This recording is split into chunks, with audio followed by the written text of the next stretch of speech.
Plate dari Partai Nasdem telah menambah daftar menteri dari partai yang terjerat kasus korupsi. Selain Joni, ada 4 menteri lain yang terkena kasus korupsi dan semua berasal dari partai politik. Mereka adalah Juliari Batubara dari PDIP, Imam Nahrawi asal PKB, Idrus Marham dari Partai Golkar, dan Edi Prabowo dari Partai Gerindra. Ada 9 partai yang ikut pemilu tahun 2019 kemarin. Elit-elitnya tuh ada yang terlibat kasus korupsi gitu loh. Tadi jumlah 9 Pak ya? 9 partai Pak, gitu. 9 partai. Iya. Jangan-jangan 9 partai ini disebut 9 naga itu. Oh, selama ini kan menduga-duga 9 naga itu apa? Iya. Siapa? Jangan-jangan 9 partai 9 naga. 9 naga itu. Itu dia. Kan kalau ada elit partai yang melakukan korupsi kan tentu saja tidak sesuai dengan ADART partai itulah ya. Bisa mendelegitimasi partai itu di mata publik gitu loh. Kan orang jadi bisa berpotensi menjadi antipati terhadap partai, kan kacau bagi pemilihnya nanti gitu loh Pak. Iya. Nah ini menurut Bapak gimana nih, kalau kok bisa-bisanya pembesar-pembesar partai itu bukannya melawan korupsi malah melakukan korupsi sejak lama loh Pak ini Pak. Gimana coba? Tujuan pembentukan partai itu apa sih Pak sebenarnya? Iya. Kalau saya baca teorinya nih Pak ya, Iya, Pak, ya. partai itu kan semacam perserikatan. Beberapa orang mengorganisasi dirinya ke dalam sebuah organisasi disebut partai. Menurut saya, partai itu bertujuan ingin memperjuangkan kepentingan banyak pihak seluruh bangsa Indonesia ini. Kan tidak ada partai yang dibangun untuk korupsi, nggak mana ada gitu kan. Partai yang dibangun untuk melakukan kejahatan tertentu kan nggak ada. Semua ingin memperjuangkan nasib seluruh bangsa Indonesia ini untuk menjadi bernasib lebih baik lah katakanlah. Jadi menurut saya juga orang-orang yang di partai itu memang orang-orang hebat pada awalnya Pak. Lah dia mendedikasikan dirinya masuk partai untuk fight, untuk berjuang, memperjuangkan nasib orang lain. Gitu loh Pak. Nasib seluruh bangsa Indonesia ini bukan untuk nasib dirinya sendiri. Lah toh ya kok kejadiannya malah seperti ini. Ini kan berbahaya bagi generasi berikutnya Pak. Bisa-bisa nanti, kalau gitu gue nggak percaya partai deh, gitu. Ya nggak kan repot. Padahal pemilihan umum atau pilkada atau pemilihan legislatif itu kan mesti diikuti oleh seluruh, idealnya seluruh yang memilih hak pilih gitu. Dia memilih siapa, partai mana yang bagus, tokoh mana yang dipilih bagus untuk menjadi elit bangsa ini. Ya kalau enggak nanti orang bisa antipati terhadap partai, kan repot dalam konteks pemilihan itu. Betul nggak Pak? Iya. Nah, terus bagaimana kira-kira begini Pak? Kita ini sebagai rakyat Indonesia mesti bagaimana dong? Kalau elit-elit partai kok malah terlibat kasus korupsi itu gimana? Yaitu kemungkinan besar begini Pak, karena para elit ini pun sudah membaca dalam situasi negara di mana penegakan hukumnya kurang tegas. Seandainya mereka tahu penegakan hukum itu sangat tegas, tidak tebang pilih, pasti mereka tidak berani bermain Pak. Sebetulnya peluang itu muncul pada saat dia tahu ada peluang untuk bermain dengan peraturan. Khususnya peraturan hukum.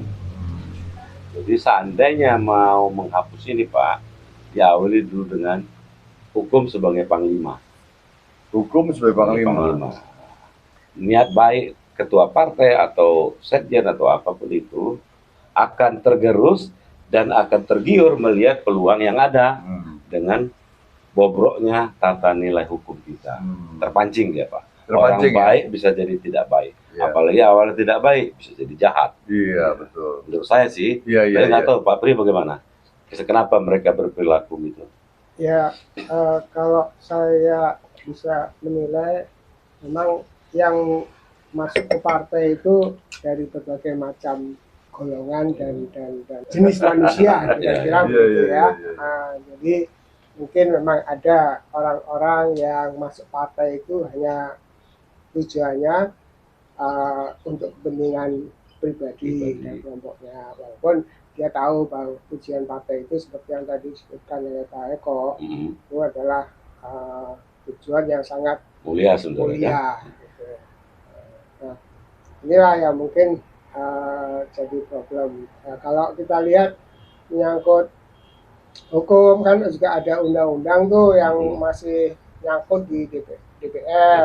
Oh, kan? yang terakhir itu namanya perampasan aset tuh masalah. Ya, betul. Nah, disitulah itu kita bisa menilai bahwa anggota legislatif yang sebagian besar adalah anggota partai itu mempunyai niat yang nggak baik, gitu.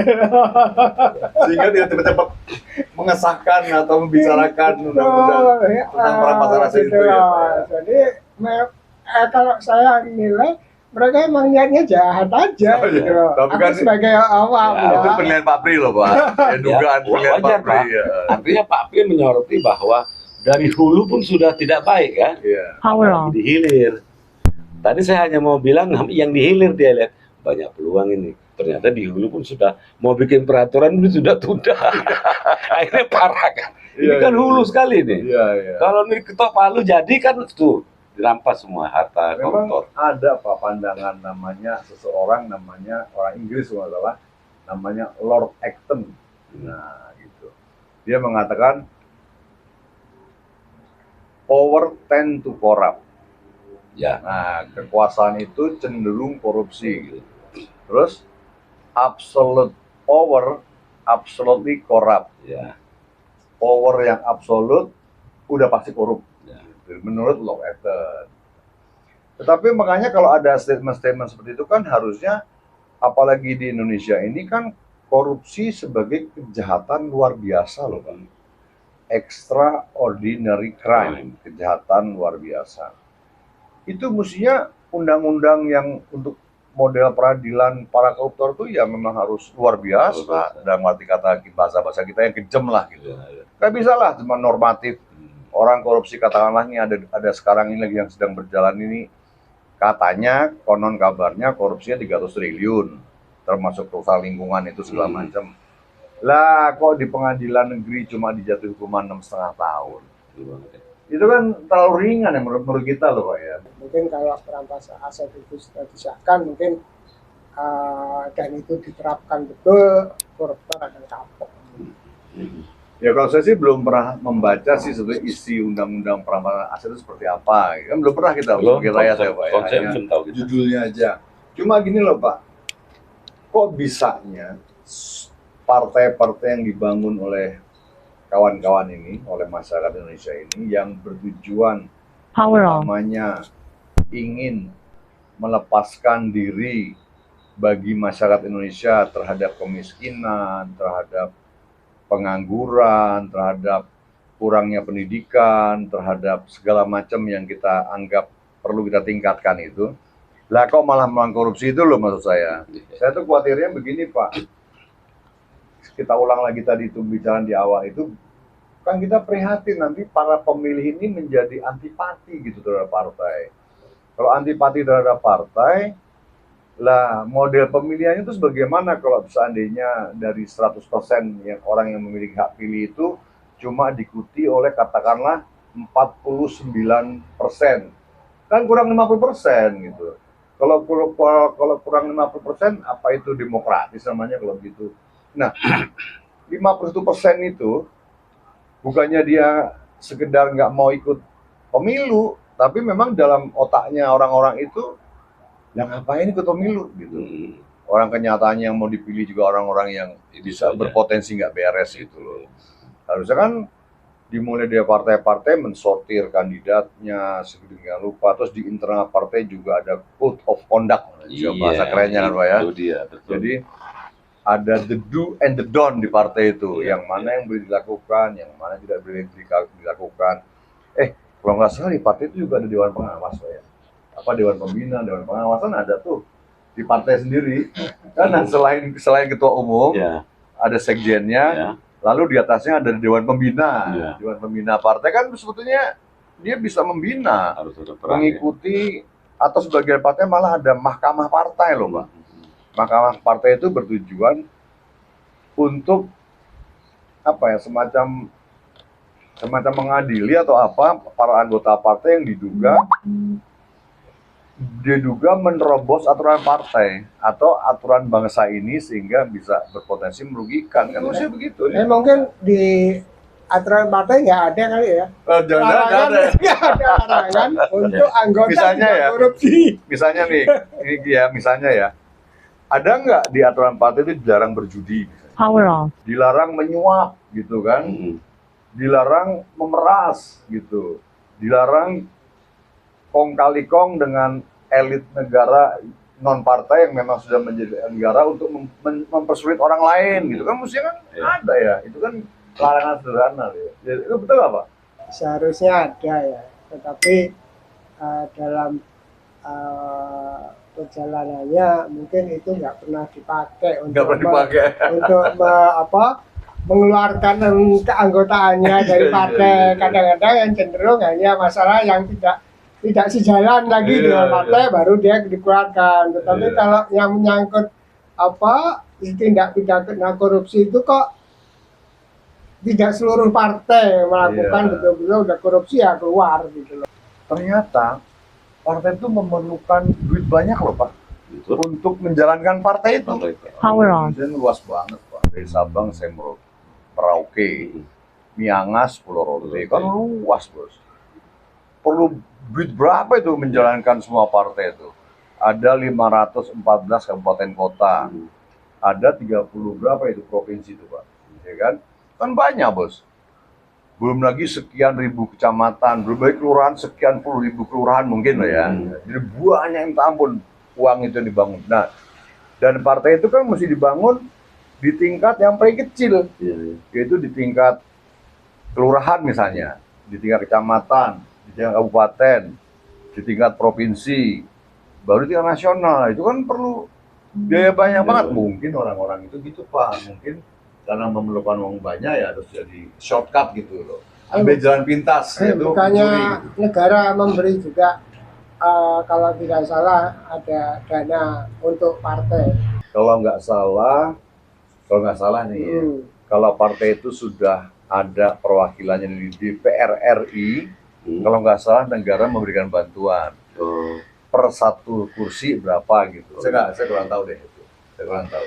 Nah, ada juga sih orang yang mengatakan mestinya negara ikut serta membangun partai, tapi juga ada yang mengatakan enggak dong, partai kan independen gitu, partai ya partai sendiri yang mengupayakan gitu. Tadi Pak Yansen mengatakan itu menarik tuh Pak, hukum sebagai panglima. Kalau saya bukan hukum sebagai panglima Pak, saya masih old product ya. Jadi dulu orang mengatakan panglima itu ya politik sebagai panglima. Karena apa? Karena produk hukum itu juga ternyata produk politik juga. Ya betul. Kalau politiknya A, hukumnya A, ya semuanya A semua. Jadi panglimanya itu bukan hukum, tapi panglimanya politik. Mungkin kalau mengatakan seperti Pak Yansen katakan itu, sebetulnya kalau hukumnya sudah jadi, hukumnya A, semua harus ikut A, kan gitu. Ya. Maka orang mengatakan hukum sebagai panglima.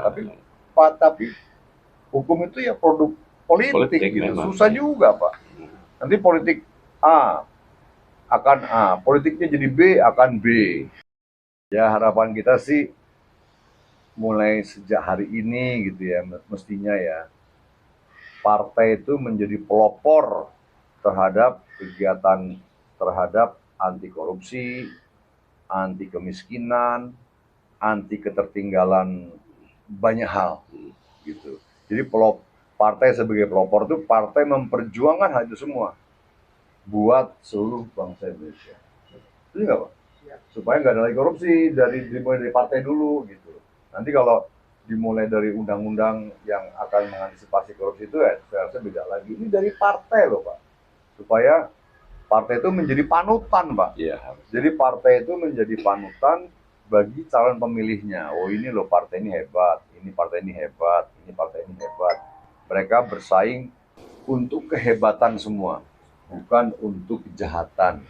bukan untuk perilaku-perilaku kriminal. Ya. Setuju nggak, Pak? Ya, dengan demikian kalau misal ada anggota partai yang ditunjuk menjadi menteri, dia tidak akan melakukan korupsi. Nah, itu tidak melakukan korupsi. Jangan sampai yang ya kemarin kan masih banyak sekali tuh anggota partai yang jadi menteri, korupsi semua banyakan. Nah, itu dia. Anggota Dewan Pengawas KPK Syamsuddin Haris menyebutkan bahwa partai politik saat ini menjadi epicentrum atau pusat korupsi di Indonesia. Syamsuddin menuturkan hal itu terlihat dari banyaknya pejabat publik dari kalangan partai politik yang ditangkap KPK karena kasus korupsi. Ia membeberkan sejauh ini KPK telah menangkap 163 bupati wali kota, 35 gubernur, wakil gubernur, 39 orang pejabat setingkat menteri, serta 5 ketua umum dari 4 partai politik. Ia menyebutkan pejabat publik yang ditangkap itu sebagian besar berasal dari partai politik.